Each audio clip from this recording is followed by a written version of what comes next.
you allow the northerners to gaslight you at this stage because you have been a very bad student in this class. Yesterday, Tinubu released his 32 list of ambassadors, and in that list, the North are complaining once again.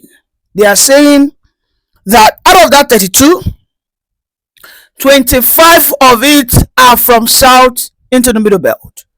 That this is gross marginalization of the Fulanis and Hausas.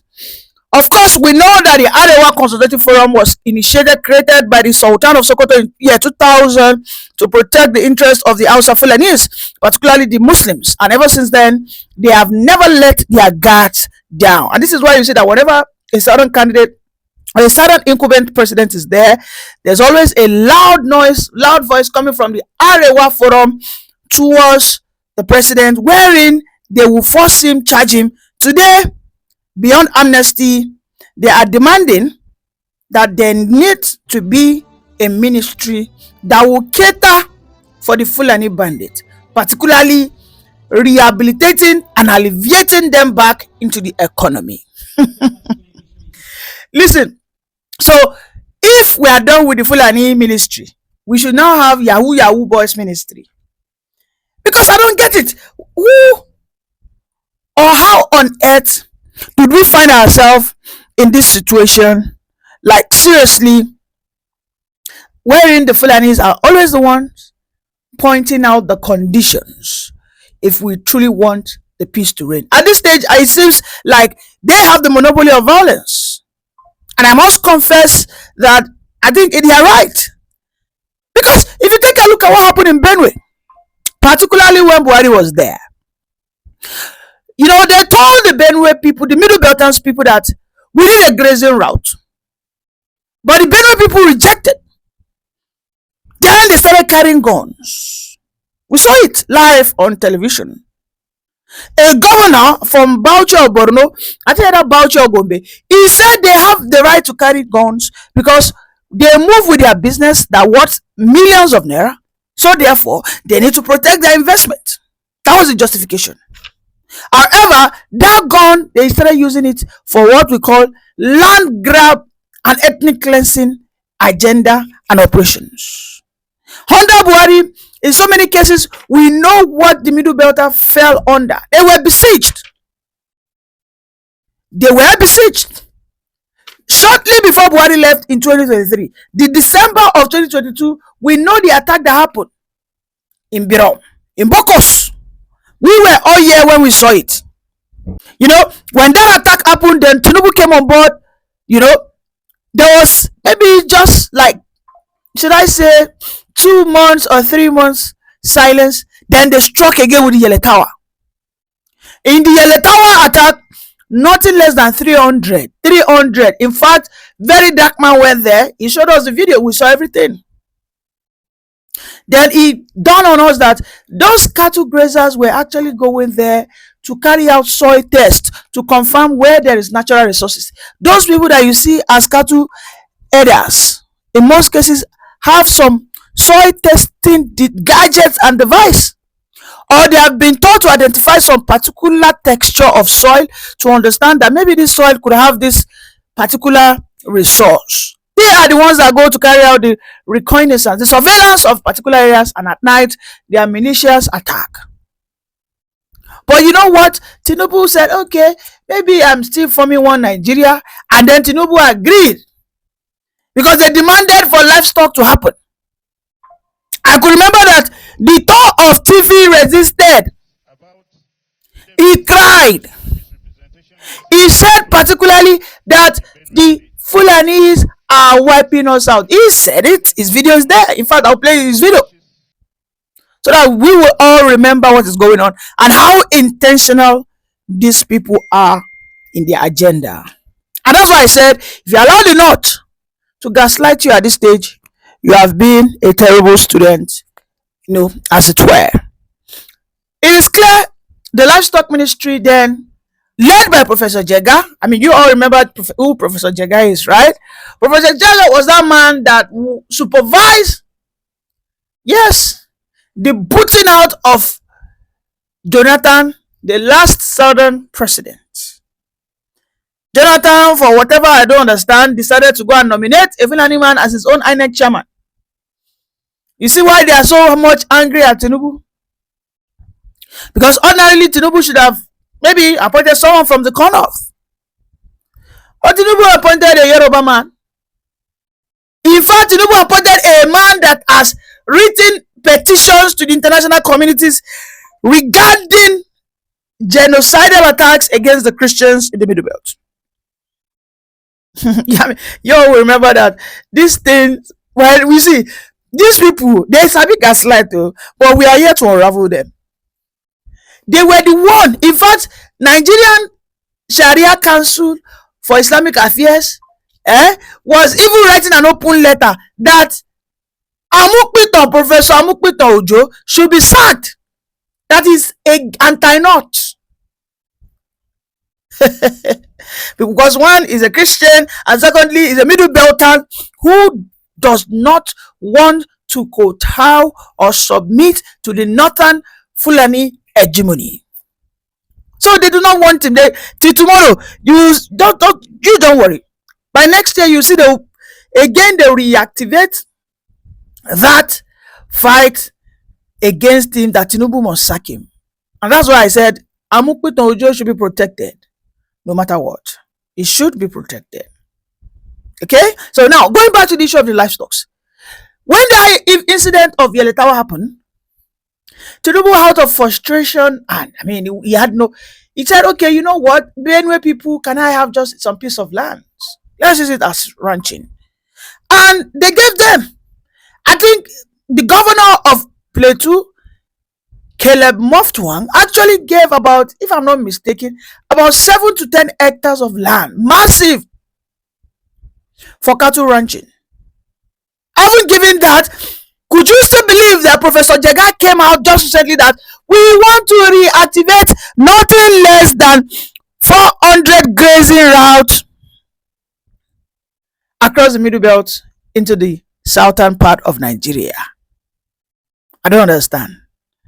Someone have given you guys 10 hectares of land in the Middle Belt. So you want to extend your reach under the guise of livestock ministry. We all know that the reason why livestock ministry was formed, of course, was to cater for the Fulanese. But that is not enough. Now they want a special ministry to cater for their poverty alleviation. So the Yorubas don't matter, as if we don't have Yoruba poor men, women, and children. As if we do not have poor Igbo men, women, and children. As if we do not have poor Akwa Ibom, Ibibio, and every other region, we do not have poor men there. I know that this nonsense will not stop, but when all of us rise and begin to own guns. And this is why we must call on our southern senators. The bill for self-defense should be expedited. It should be accelerated. Yes. Because it is unbecoming of this element wherein they are the ones that bring the terms for peace negotiations and conversations. In Katsina today, out of, is it 24 or 26 local government, 20 has gone under the submission, and of course, the whims and caprices of the bandits. I mean, we see it there. Today, they are now in Kano State. In the coming months, of course, the Kano governor will decide his fate. After all, they would not ever talk about state policing. They will not. You know, I used to feel maybe the Kano governors and indigenes are, maybe to some extent, a larger extent, they are educated and they are maybe informed. They should be all leading this call for state police. But you will not see a protest in the north demanding for state police. However, just recently, we saw El Zazaki right from Kano to Zaria in Kaduna led a protest that Donald Trump is anti-North. They called Donald Trump all manner of names. And the Zaki would not come out and lead its people that Muslims are being genocided by this Islamic extremists. Of course, he wouldn't do that because he's a sympathizer. Oh yes, there is no other way to put it. There's no other way. Will you see Shegumi leading a protest? As Legumi in the past, has he never led a protest? Of course he has, particularly against a southern candidate incumbent in 2013-2014 when Buhari wanted to become the president. El Zazaki, who just led a protest recently for religious reasons, because they felt that the stepping in of the America into the Nigerian contraption will dismantle their hegemony, particularly in the Middle Belt. They resisted. And to be fair, I think they are winning, because I don't know if the American will still come. I don't know. But I want to be optimistic, but I cannot say particularly. Yes. So this is where we find ourselves as a nation, where some people that originally are not aborigines, these people are not indigenous, they don't have ancestral land, nothing. They came in here because of their religious evangelism, took over people's lands, wiped out people's ancestral traditional rulers, installed their own, and today they have a very vast caliphate in the Nigerian system. Should we talk about the Nigerian army? That will be for the later program of the day. This is the issue, and this is why when Obasanjo came out and said, Tinubu, don't let these people gaslight you. When I was the president, I sent Gumi into the forest. I told him, oh boy, what a guan. What did you notice? He said when he got there, these people were literally making babies ready to be converted to like warriors and fighters. This was what Obasanjo said. Yes, we might, Obasanjo has his good sides, but of course, Obasanjo should have nipped it at the bud back then. And this is why how they use that voting power to manipulate the president. One of the reasons why you see me, I'm respecting Tinubu in the past few days is because, the likes of Obasanjo, they felt one Nigeria. So they felt maybe every reasonable policy will be accepted in the north. So they never saw the need to put the middle belt ahead of the core north. So they were always on that manipulation of the north remembers, the north will vote you out. When Obasanjo was calling for Sharia not to be implemented, Shekaru and Yerima went ahead and implemented it. Then Kano under Kwankwaso, most of these guys, they were expressed. This happened in 2004, 2003, 2002, 2004. Because what was Obasanjo trying to do? He was protecting his own political career as against talking to the reasonable, the sensible ones in the north. Yes, the middle belt are sensible by all ramifications. They are not the one commercializing Alimanjiri. Is it the middle belt that is? No, of course, we know where that system comes from. And by the way, this will be our conversation in our second program of the day of how Sultan is lamenting bitterly because the Sultan governors have started, cleansing of our street of Alimanjiris. But that is by the way. On this issue of Obasanjo, Tinubu will not be gaslighted. I know. Because what Tinubu has simply done is he has split them into two. There is absolutely nothing the North can use to threaten Tinubu today as per voting pattern. Nothing.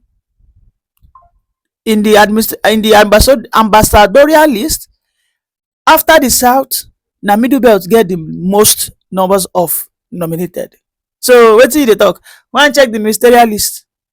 Go and check juicy positions. So this man Tinubu has demystified these guys. They find Ministry of Fulani's poverty alleviation. They mentor. Anyways, let's listen to the Tower of TV, then Obasanjo together. when Sheikh Gumi went to meet those boys in the forest, I invited him to come and see me. The first thing he said to me is that, look, where those boys are, they fortify themselves. And if any security man says it's there or going there, he's lying to you. That's number one. Number two, he said what made him weep was boys of 13, 14, 15 years.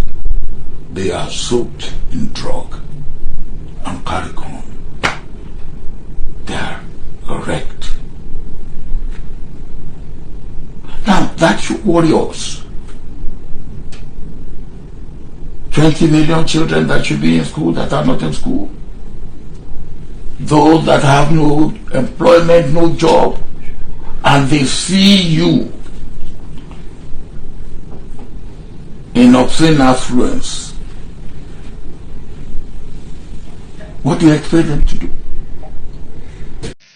About the misinformation and misrepresentation of the security crisis in Benue State, Your Excellencies, it is not herder farmers clashes, it's not communal clashes, it's not repressor attacks or skirmishes. It is this misinformation that has led to suggestions such as remain tolerant, negotiate for peace, learn to live with your neighbors. What we are dealing with here in Benue is a calculated, well-planned, full-scale genocidal invasion and land-grabbing campaign by herder terrorists and bandits, which has been on for decades and is worsening every year. Wrong diagnosis will always lead to wrong treatment. So we are dealing with something far more sinister than we think about. It's not learning to live with your neighbors. It is dealing with a war. The second apprehension, Your Excellency, we have is the politicization of the crisis.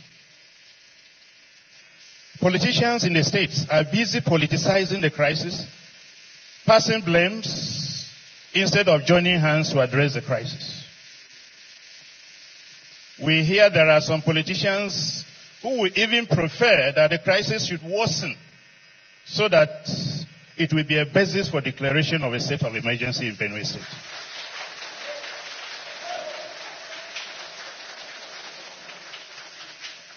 Your Excellency, this is unfortunate, and any politicians that prays for more people to die for such a project is against the wishes of the people of Benue State. Appeal. Your Excellency, Benue State has made a lot of sacrifices to keep this country united. Many of our people died during the Civil War. We paid the supreme price for this country to keep this country united. Why should we be treated like this? This, what you have come to condone us, is just one in a series of several massacres in this state. What has Benue State done to merit what we are going through? We appeal to you to end the genocide going on in Benue State and the insecurity in all parts of Nigeria. We know you are capable of doing it, sir. How come no arrest has been made?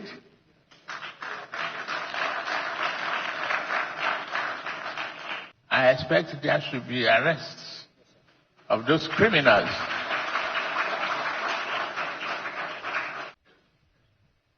Christopher, thank you very much. I watch your comments, and I know you can't be tired of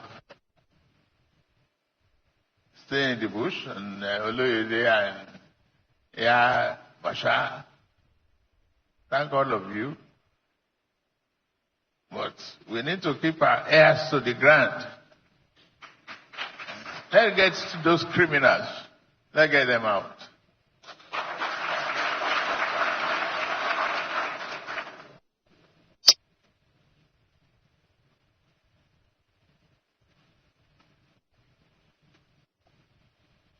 So DGNIA and DGSSS, retool your information channels and let's have tangible intelligence that